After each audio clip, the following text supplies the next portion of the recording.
Hello everyone, today we will discuss the previous year question paper of class 10th mathematics 2024।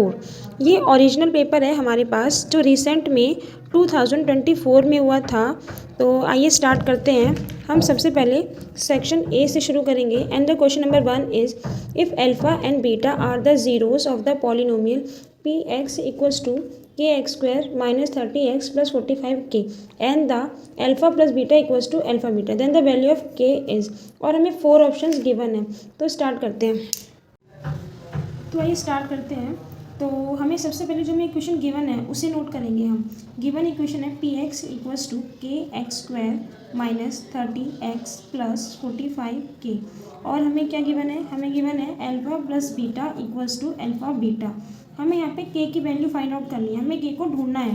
तो सब जैसे कि हम जानते हैं स्टैंडर्ड क्वाड्रेटिक पॉलिनोमियल की जो इक्वेशन होती है वो होती है P x equals to a x square plus b x plus c. अब हम इन दोनों इक्वेशंस को आपस में कंपेयर करते हैं। जैसे हम इसे कंपेयर करते हैं हमें ए की वैल्यू मिलती है के, ए इक्वल्स टू के और बी की वैल्यू मिलती है minus 30, B equals to minus 30 and C equals to 45k। तो हमें ए और बी सी की वैल्यू पता लग जाती है। अब हम जानते हैं अगर अल्फा बीटा जीरोज होते हैं किसी इक्वेशन के तो सम ऑफ जीरोज होता है अल्फा प्लस बीटा की वैल्यू होती है माइनस बी अपॉन में ए और alpha into beta product of zeros होता है सी अपॉन में के। हमें क्वेश्चन में गिवन है alpha plus beta equals to alpha beta, तो हम इन दोनों को आपस में इक्वल रख देंगे क्योंकि अल्फा प्लस बीटा की वैल्यू माइनस बी अपॉन में ए है, अल्फा बीटा की वैल्यू सी अपॉन में है, तो ये दोनों आपस में इक्वल हो जाएंगे। माइनस बी अपॉन में ए इक्वल हो जाएगा सी अपॉन में ए के। अब देखिए अब हम वैल्यूज़ को पुट करना शुरू करते हैं। हमें बी की वैल्यू पता है माइनस 30, तो बी की जगह आएगा माइनस 30। ए की वैल्यू के है तो ए की जगह के रखेंगे। सी की वैल्यू 45k है एंड द ए इज़ के से के कैंसिल हो जाएगा, माइनस माइनस प्लस 30 अपॉन में के वस टू 45। अब के 30 को हम इक्वल के इधर ले जाएंगे तो अपॉन में आ जाएगा, इसे हम कैंसिल कर देते हैं, कट कर देंगे 15 के टेबल से। 15 टू जा 30, 15 3 जा 45। हमें 1 अपॉन में के की वैल्यू पता लग गई है 3 अपॉन में 2। हमें के की वैल्यू बतानी है तो इसे हम रेसिप्रोकल कर देंगे तो के इक्वल्स टू 2 अपॉन में 3, तो हमें के की वैल्यू पता लग जाती है। तो देखते हैं ये क्वेश्चन पेपर में है हमारा ऑप्शन नंबर डी।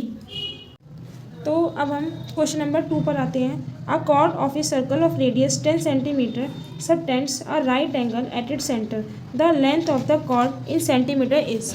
ये सर्कल है हमारा एंड दिस इज कॉर्ड। ये कॉर्ड सेंटर पे एक एंगल बना रही है, right angle. Right angle means 90 का एंगल बना रही है। अब हमें ए बी की वैल्यू फाइंड आउट करनी है, तो आइए करते हैं। ओके, ये हमने क्वेश्चन नोट कर लिया है। ये सर्कल है एंड दिस इज कॉर्ड, इसी की वैल्यू को हमें ढूंढना है और ये दोनों रेडियस है। सबसे पहले जो हमें गिवन होता है हम उसे नोट कर लेते हैं। गिवन है हमें रेडियस गिवन है, radius A O equals to 10 centimetre and radius O B equals to 10 centimetre. अब हमें ए बी की वैल्यू को फाइंड आउट करना है। तो हम यहाँ पे ये 90 का एंगल बन रहा है तो हम यहाँ पे यूज़ करेंगे पाइथागोरस थ्योरम का। बाय यूजिंग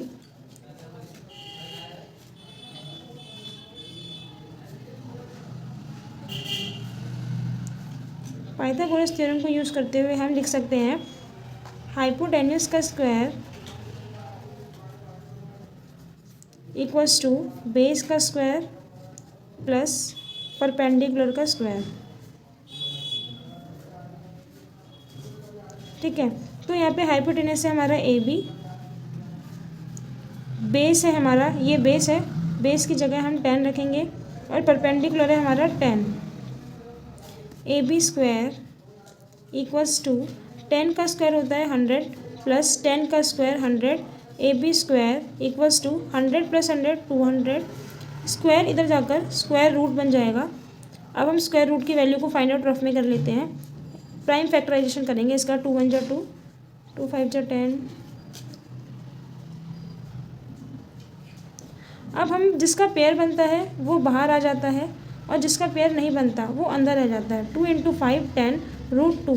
इस तरीके से ए बी की वैल्यू हमारी आ जाती है 10 रूट 2 सेंटीमीटर। तो आइए चेक करते हैं क्वेश्चन पेपर में। क्वेश्चन पेपर में हमारा ये ऑप्शन नंबर बी। अब हम क्वेश्चन नंबर 3 पे आते हैं। The next 4th term of the A P root 7 root 28 root 63 is. और हमें 4 ऑप्शंस गिवन है। सबसे पहले हम ए पी को नोट डाउन करते हैं। हमें ए पी गिवन है रूट 7 रूट 28 एंड रूट 63। हमें A4 की वैल्यू को फाइंड आउट करना है। This is A1, this is A2 and this is A3। A4 हमारा होता है A1 + 3D, वेस D इज़ कॉमन डिफरेंस। तो कॉमन डिफरेंस हम कैसे निकाल सकते हैं, A2 - A1 करके। पर यहाँ पे √28 में से √7 को माइनस हम डायरेक्ट नहीं कर सकते, इसको हमें पहले सिंप्लीफाई करके लिखना होगा। तो हम AP को पहले थोड़ा सिंप्लीफाई करेंगे।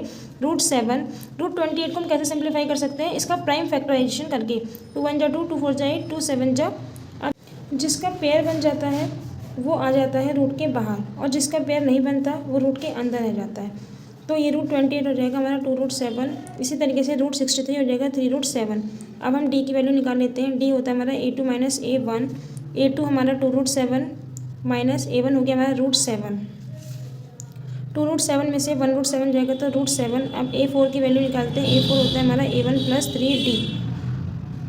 A1 हमारे पास है √7 + 3। D की वैल्यू हमारी हो गई √7 + 3 √7, तो ये हो गया हमारा 4 √7। लेकिन जब हम क्वेश्चन पेपर में चेक करते हैं तो ऐसा कोई ऑप्शन ही नहीं है। तो हमें आंसर लाने के लिए इसको थोड़ा सा ना ओपन करना होगा। देखिए, जब इसका पेयर बना था तो ये तब ये बाहर आया था। अब इसे अंदर जाना होगा तो ये पेयर की फॉर्म में ही अंदर जा सकता है। 4 × 4 ये इसका पेयर हो गया। तो इसे सॉल्व करिए। 4 × 4 16 × 7 112, तो ये हो जाता है हमारा √112। अब देखिए क्वेश्चन पेपर में ये हो गया हमारा ऑप्शन नंबर D। अब हम क्वेश्चन नंबर 4 पर आते हैं। If the product of 2 coprime numbers is 553 then their HCF is. देखिए, सबसे पहले हमें पता होना चाहिए को-प्राइम नंबर्स क्या होते हैं। को-प्राइम नंबर्स वो नंबर्स होते हैं जिनका HCF हाईएस्ट कॉमन फैक्टर हमेशा 1 होता है।